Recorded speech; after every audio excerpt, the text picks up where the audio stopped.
We could be one step closer to getting that new Mac Pro. Huawei offers a helping hand to Apple. And the 5 rumored iPhones to be coming later this year. Let's get right to the core of this week's Apple News and Rumors.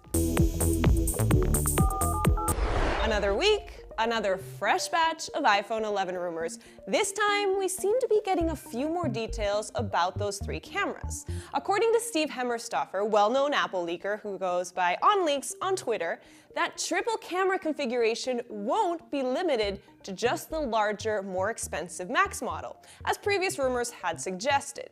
Instead, it will be available on all 3 models, along with a frosted glass option for the XS and the XS Max sequels. Now, he did mention his sources have not yet been confirmed, so this is by no means set in stone, especially because we're also getting conflicting information this week from Japanese blog site Makotakara, claiming that Apple will release not 3, but 5 new iPhone models in 2019. In this case, an additional 6.1-inch and 6.5-inch version of the iPhone with OLED screens and better camera. According to the report cited in 9to5Mac, the triple cameras would have larger sensors that would require more real estate on the back of the phone, forcing Apple to adjust the proportions of these 2 models specifically to keep that camera bump down to a minimum. Now, these higher-end versions of the iPhone would also have that reverse wireless charging option that we talked about last week, and would come with that 18-watt Lightning to USB-C fast charger in the box, something we'd been hoping to find in the box of last year's iPhone. So I know that's a lot to process, and it may seem like the rumors at this point are all over the place, but we are seeing 2 recurring themes. 1, the triple camera, and reverse wireless. Now, how it will unfold, we're not sure, but those 2 things seem to be coming up a lot. Another iPhone rumor we're revisiting this week revolves around 5G. As Android competitors have started to hit the market this year with 5G-enabled devices, Apple has fallen behind because of that legal battle with Qualcomm that seems to keep getting in the way. Apple could, of course, use Intel's 5G chips instead, but that would mean waiting until the 2020 launch cycle to incorporate it into its phones.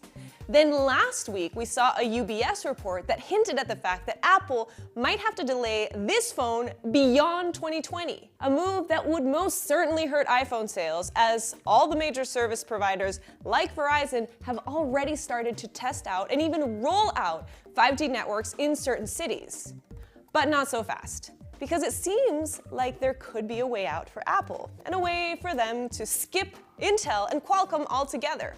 According to Engadget, Chinese phone maker Huawei said it's open to selling its own 5G chipsets to Apple, and that chip would be available right now. Okay, but even if this does prove to be true, at this point neither Huawei or Apple have commented, there is a tiny little itty-bitty problem called the US government, which prevents US companies from buying Huawei equipment because of concerns that they might be using their products to spy on the US. So this is all to say that we're back to square one about that 5G iPhone. We don't know when it's coming. Now, remember that long overdue Mac Pro we've been promised for this year? Well, here's a sign it may actually be happening. According to a report from Apple analyst Ming-Chi Kuo cited in 9to5Mac, Apple is gearing up to release a 6K external display, presumably to launch alongside that Mac Pro. Now, no details about that actual Mac Pro were given in this report, but we did learn more about the monitor, which would have a 31.6-inch display with mini LED technology, not quite micro LED technology, which is also a thing, but mini. His report also said that Apple is seriously exploring mini LED technology for future products like the iPad and MacBook Pros. Now, one of the big advantages of this type of technology over the traditional OLED screens is that they have less burn-in. They're also said to have a wider color gamut, higher contrast and dynamic range, and they're more power efficient. Mini LEDs would also allow for thinner screen panels. But by future, I mean really far in the future, so don't expect to see these in this year's devices. We're talking like 2020 or 2021 iPads and MacBook Pros. What we are expecting soon are that Mac Pro and that 6K display, which are both rumored to launch at Apple's Developers Conference in June of 2019. That does it for our show today, but you can stay up to date with all the latest Apple news and rumors on CNET.com and join us next week for another Apple Core. See you then.